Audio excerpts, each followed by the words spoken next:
যে পরিমাণ গরম পড়েছে তাতে দুর্গাপুজোতে চুল খুলে ঘোরার কথা ভাবাও পাপ।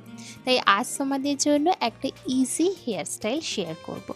সামনে থেকে দেখলেই কিছুটা চুল আমি বাদ দিয়ে দিলাম, দিয়ে পেছনের চুলগুলোকে সুন্দর করে একটা পনি বানিয়ে নিয়েছি।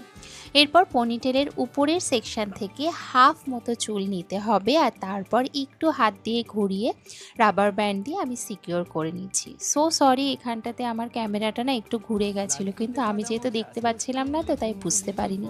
আশা করি কি বললাম আর কি দেখালাম তোমরা হয়তো বুঝতে পেরেছো। এরপর নিচে যে চুলগুলো পড়ে রয়েছে সেগুলোকে খুব র্যান্ডামলি একটু একটু করে নেবে, আর এইভাবে আঙুল দিয়ে ঘুরিয়ে ববি পিন দিয়ে সিকিওর করে নেব। খুব বেশি চাপ নেওয়ার দরকার নেই, এটা একটা মেসি বান, তাই জন্য একটু এলোমেলো হলেই বোধহয় বেশি ভালো লাগবে। এইভাবে অল্প অল্প চুল নিয়ে আমি সিকিওর করে নিয়েছি।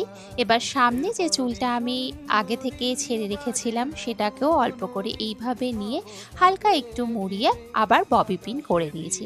দেখো কিছুটা এইরকম চুল বাঁধাটা হয়েছে। এরপর চলেছি সামনের পোর্শনে। সামনে যে চুলটা রয়েছে মানে লক্সটা, সেটা তোমরা এমনিই ছেড়ে দিতে পারো, বাট আমার মনে হলো একটুখানি কার্ল করে নিলে হয়তো বেশি ভালো লাগবে, তাই জন্য একটু